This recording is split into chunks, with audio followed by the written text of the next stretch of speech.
This is the 2024 World Polio Day Technical Update.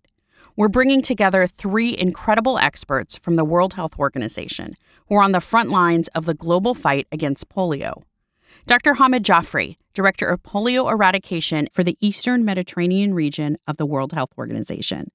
Dr. Daniel Salas, Executive Manager of the Comprehensive Program on Immunization for the Pan American Health Organization, or PAHO. Dr. Varia Grabovak, Regional Laboratory Coordinator for Vaccine Preventable Diseases in the Western Pacific region. They'll provide us with the latest insights into the current state of polio eradication in their respective regions, the challenges we still face, and the promising breakthroughs on the horizon. Let's dive into their perspectives on how close we are to making polio a thing of the past. Let's begin with what the situation looks like here in the Americas. Well, we managed to eliminate the wild polio transmission in the Americas 30 years ago. Actually, we're having the anniversary this year of this, milestone that was truly celebrated across all the continent.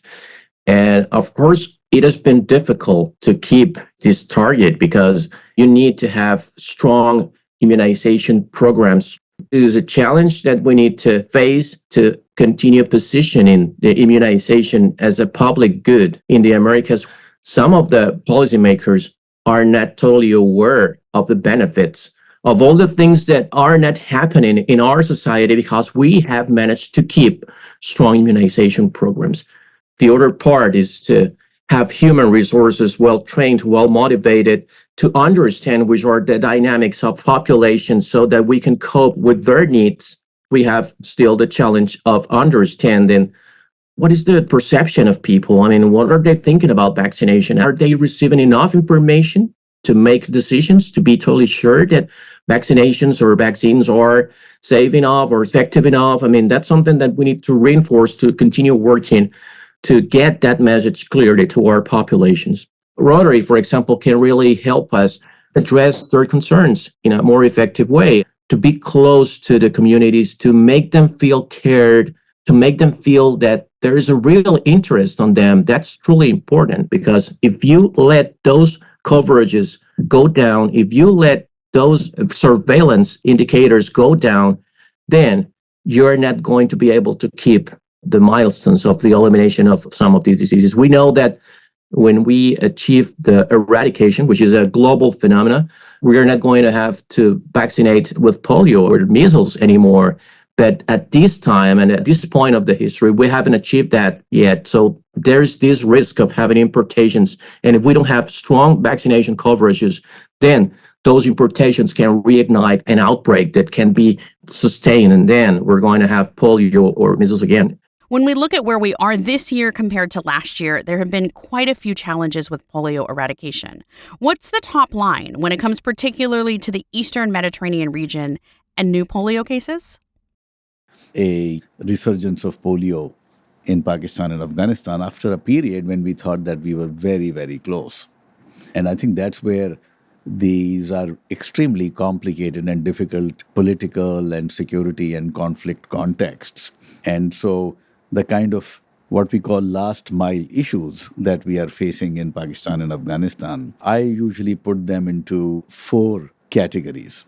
The first is insecurity, which creates difficulties for accessing children with vaccination. In fact, the countries where we are facing polio outbreaks, most recently Gaza, are places that have prolonged emergencies and prolonged conflict. That's Sudan, and that's Yemen, Somalia, and most recently Gaza. The second area is when there is a social and political disconnect between the program and the communities. When there is certain population subgroup that either because of some belief or because of misinformation around vaccine that they refuse vaccination. Or these are extremely deprived communities, deprived of essential social and civic services, who then see that the government is really keen to eradicate polio and there is a lot of effort. Polio vaccination teams come repeatedly to vaccinate their children, but some services like roads are not there, schools are not there, health facilities are not there. And they figure out that maybe we could boycott the vaccination campaign to negotiate for other services. Nothing to do with polio, nothing really to do with health, but it becomes a bargaining tool.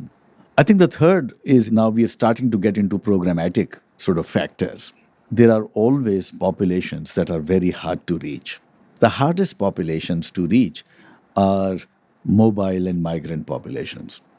Now, coming back to what has happened recently, Pakistan was making very strong progress. And in fact, Pakistan eradicated that virus that was endemic to Pakistan. Similarly, a genetic cluster was on the Afghanistan side. Now, Pakistan has eradicated that cluster, but on the Afghanistan side, that didn't happen. And last year, there were just unprecedented population movements because of forced repatriation of Afghan citizens back to Afghanistan. So the cluster that was surviving in Afghanistan probably infected border communities living in the bordering districts of Pakistan and then spread across Pakistan. And fourth, of course, is where just the quality of our work is not good enough, that there are gaps in our planning, there are operational quality gaps, we miss children, teams miss houses.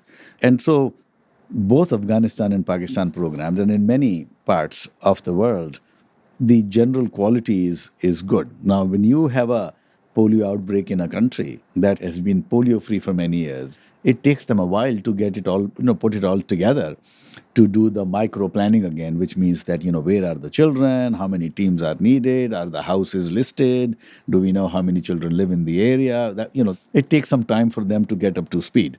And we also shape the contextual factors. We have extensive experience globally to negotiate access. In Afghanistan, for decades, we've negotiated with the Taliban authorities when they were in opposition.